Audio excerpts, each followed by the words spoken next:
Hello student. आज हम start करने वाले हैं पोलर कोऑर्डिनेट सिस्टम और रेक्टेंगुलर कार्टेशियन कोऑर्डिनेट सिस्टम। इस वीडियो लेक्चर में हम ये समझेंगे कि पोलर कोऑर्डिनेट सिस्टम जो है उसका क्या कॉन्सेप्ट है। साथ में हम रेक्टेंगुलर कार्टेशियन कोऑर्डिनेट सिस्टम का भी कॉन्सेप्ट पढ़ेंगे और फिर हम देखेंगे कि इनमें क्या सिमिलरिटी है और क्या सिमिलरिटी नहीं है। ठीक है, तो हमारे पास है दो सिस्टम, एक पोलर कोऑर्डिनेट सिस्टम और दूसरा कार्टेशियन कोऑर्डिनेट सिस्टम। बेसिकली अगर हम बात करें रेक्टेंगुलर कार्टेशियन कोऑर्डिनेट सिस्टम की, तो इसका जिक्र हमने क्लास 8th 9th 10th में हमने किया था। साथ में हमने 11th में भी किया था और 12th में भी किया था। मैं फिर से उस चीज़ को एक बार दोहरा रहा हूँ ताकि जिन बच्चों को ना पता हो इसके बारे में, जो छोटी मोटी जो डाउट रह जाए, उस डाउट को यहाँ पर हम क्लियर करेंगे। ठीक है, चलिए स्टार्ट करते हैं। सबसे पहले बात करें हम कार्टेशियन कोऑर्डिनेट सिस्टम की, तो कार्टेशियन कोऑर्डिनेट सिस्टम को फर्स्ट टाइम जिस साइंटिस्ट ने इंट्रोड्यूस किया था उनका नाम था रेने डिस्कार्ट्स। रेने डिस्कार्ट्स ने 17th सेंचुरी में इस कॉन्सेप्ट को इंट्रोड्यूस किया था। ठीक है, अब हम बात करते हैं कि ये जो हमारे पास कार्टेशियन कोऑर्डिनेट सिस्टम है ये बेसिकली करता क्या है। तो ये जो कार्टेशियन कोऑर्डिनेट सिस्टम है ये बेसिकली टू डायमेंशन में हमारे पास किसी भी पॉइंट को लोकेट करने में हेल्प करता है।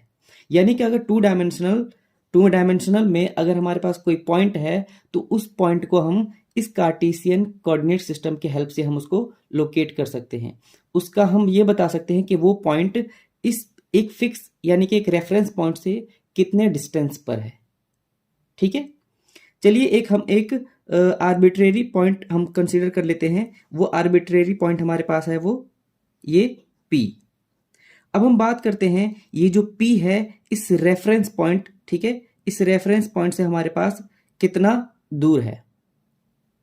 इस रेफरेंस पॉइंट से हमारे पास ये जो आर्बिट्रेरी पॉइंट P है वो कितना दूर है, इसको बताने से पहले हमें कुछ और भी जानकारी चाहिए। जैसे कि ये अगर हम बात करें, ये पूरा का पूरा जो ये हमारे पास ये हॉरिजॉन्टल लाइन है, इसको हम क्या कहते हैं, इसको हम कहते हैं एब्सिसा।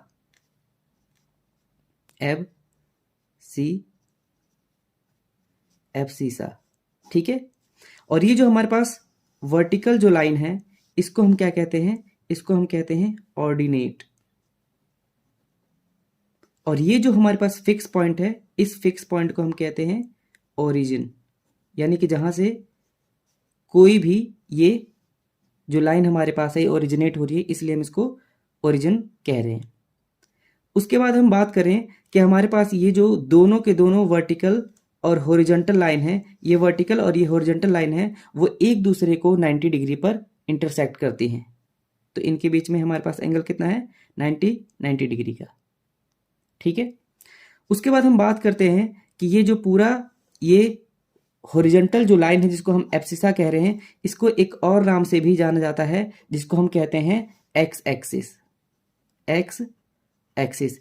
ये पूरा यहां से यहां तक ये जो लाइन है हमारे पास ये कहलाता है एक्स एक्सिस। और इसी तरीके से हमारे पास ये जो वर्टिकल लाइन है ये कहलाता है वाई एक्सिस। अब ओरिजिन से राइट हैंड साइड के डायरेक्शन में ये जो लाइन है इसको हम क्या बोलते हैं, इसको हम बोलते हैं पॉजिटिव एक्स एक्सिस। ठीक है, इसी तरीके से ये नेगेटिव एक्स एक्सिस हो जाएगा जिसको हम एक्स डैश एक्सिस भी कहते हैं। सिमिलरली अगर हम इसकी बात करें तो ये हमारे पास क्या होगा, ओरिजिन से ये वर्टिकली ऊपर की ओर अगर हम देखें तो इसको हम बोलेंगे पॉजिटिव वाई एक्सिस। और इसी तरीके से अगर हम नीचे की ओर आए तो इसको हम क्या बोलेंगे, वाई डैश एक्सिस, यानी कि नेगेटिव वाई एक्सिस। अब ये हमारे पास ये इसको हम फर्स्ट क्वाड्रेंट बोलते हैं, इसको सेकंड क्वाड्रेंट, इसको थर्ड क्वाड्रेंट, इसको हम फोर्थ क्वाड्रेंट।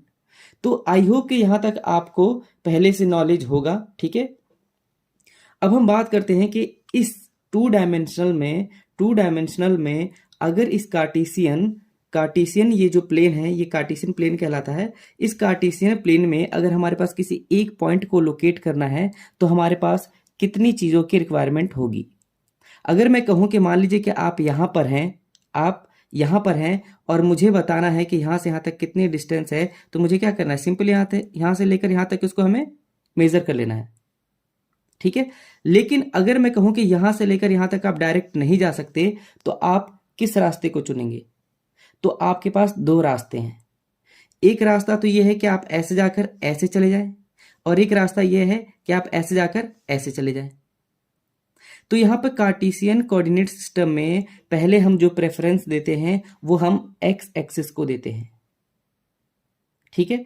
तो हम क्या करेंगे, ओरिजिन से हम ये देखेंगे कि ये जो पॉइंट है वो एक्स एक्सिस पर कहाँ पर आ रहा है, ठीक है। तो यहाँ पर हम देखेंगे 1 2 3 4 5 6 7 8, यानी कि एक्स एक्सिस पर वो 8th स्टेप पर हमारे पास है।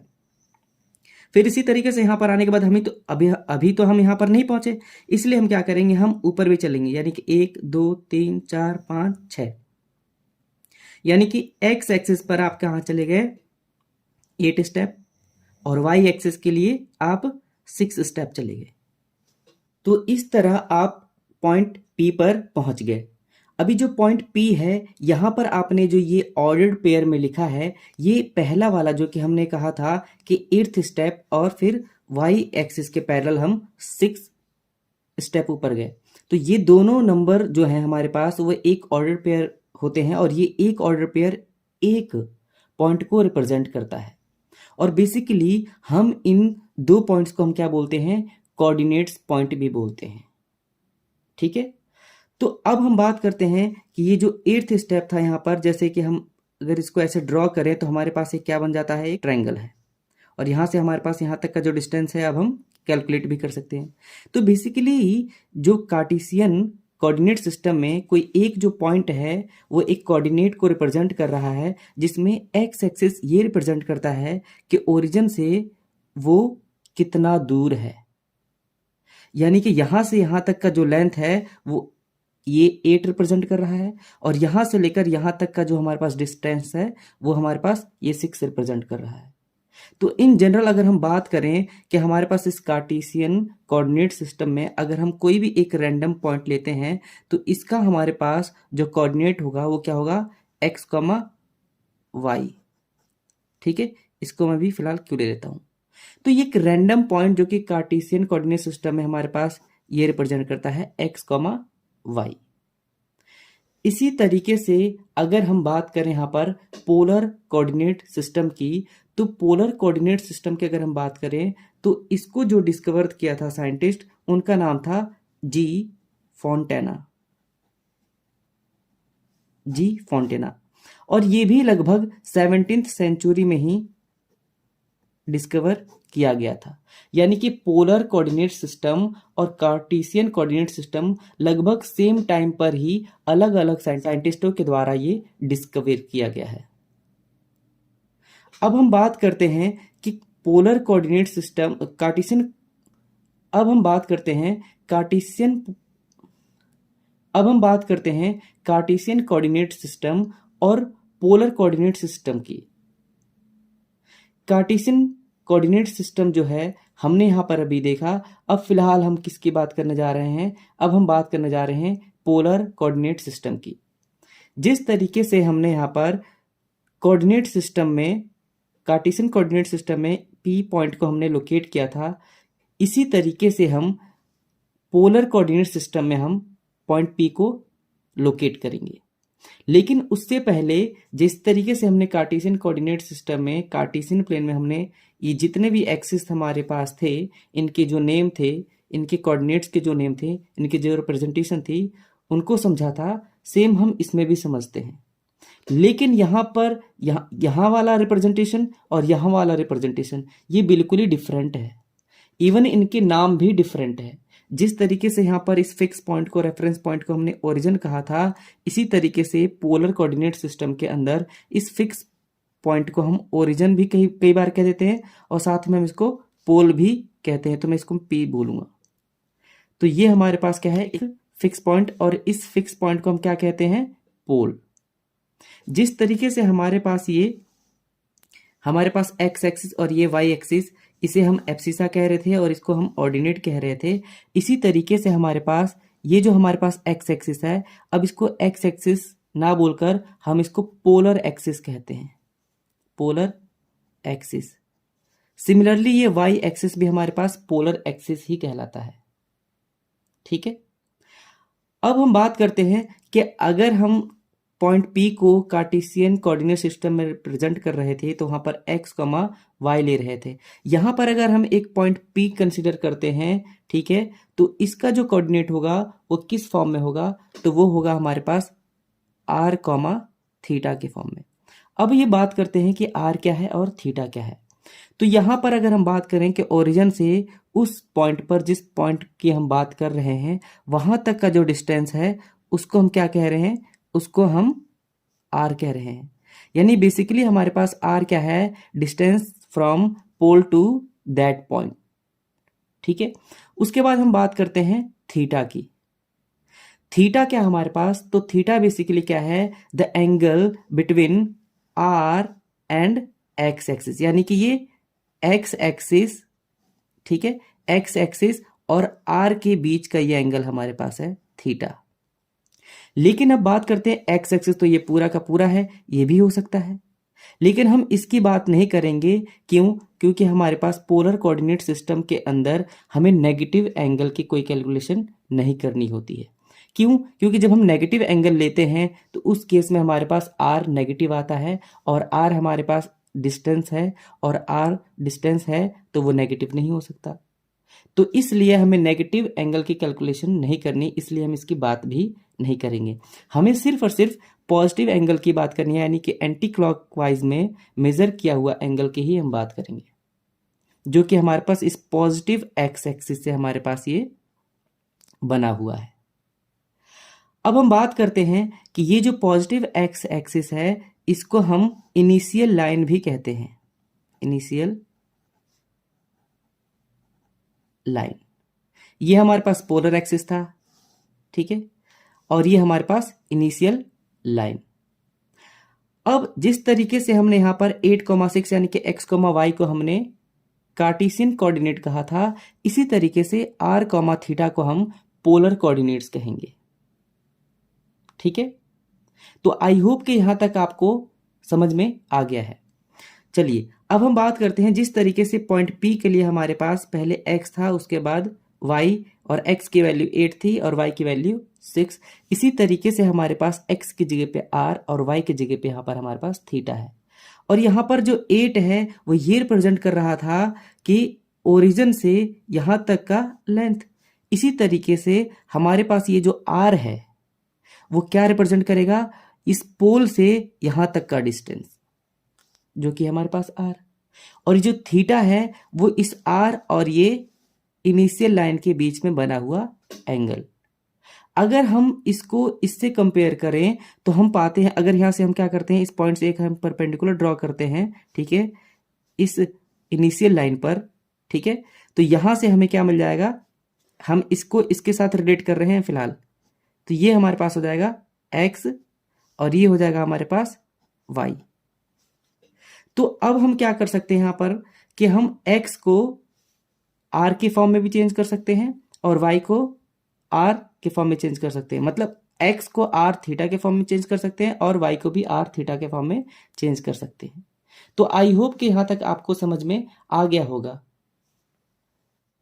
तो अब आपने ये समझ लिया कि पोलर कोऑर्डिनेट सिस्टम और कार्टेशियन कोऑर्डिनेट सिस्टम। तो अब हम बात करने वाले हैं कि कार्टेशियन कोऑर्डिनेट सिस्टम के अंदर किसी पॉइंट को हम पोलर कोऑर्डिनेट सिस्टम में किस तरीके से रिप्रेजेंट करेंगे। तो चलिए यहां पर हम एक ग्राफ प्लॉट कर लेते हैं।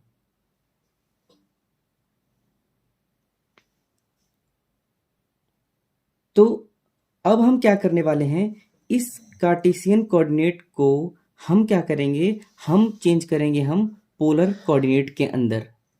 तो ये कार्टेशियन कोऑर्डिनेट पोलर कोऑर्डिनेट में जब हम चेंज करेंगे तो किस तरीके से करेंगे, आइए देखते हैं। तो अगर हम पॉइंट P की बात करें तो वहाँ पर ये जो x एक्सिस है वो यहाँ तक का लेंथ को रिप्रेजेंट कर रहा है, और जो y हमारे पास है वो यहाँ पर हमारे पास यहाँ तक का लेंथ को रिप्रेजेंट कर रहा है।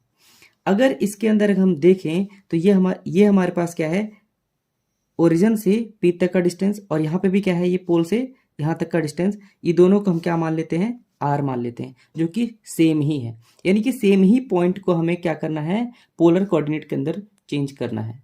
तो इसलिए यहाँ पे ये P डिस्टेंस, ये जो पॉइंट P है ओरिजिन से R डिस्टेंस पर है, इसीलिए F जो पॉइंट है वो पोल से R डिस्टेंस पे रखा है। यहाँ पर अगर हम बात करें कि x को हमें r और थीटा के फॉर्म में रिप्रेजेंट करना है, तो हमें एक रिलेशन मालूम है कि कॉस थीटा किसके बराबर होता है, b अपॉन में h, यानी कि बेस अपॉन में हाइपोटेनस। तो ये हमारे पास क्या है, बेस x और हमारे पास हाइपोटेनस क्या है, r। तो अब हमारे पास यहाँ पर x क्या हो गया, r कॉस थीटा। ठीक है।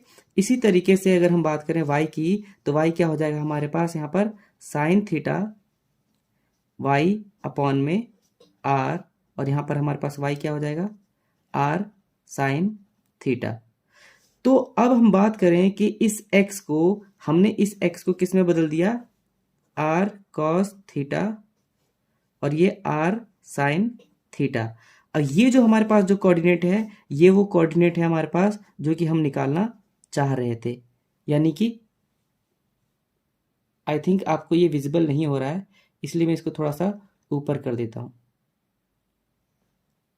ठीक है। तो हमारे पास हमने क्या किया, कॉस थीटा एक्स अपॉन में आर, और यहाँ पर x equals to r cos theta आ गया। इसी तरीके से हमने साइन थीटा लिया और वाई अपॉन में आर, हमारे पास वाई कोऑर्डिनेट आ गया। और ये जो हमारे पास जो कोऑर्डिनेट आया है पॉइंट पी वाला, ये पॉइंट पी का ही कोऑर्डिनेट था। ठीक है।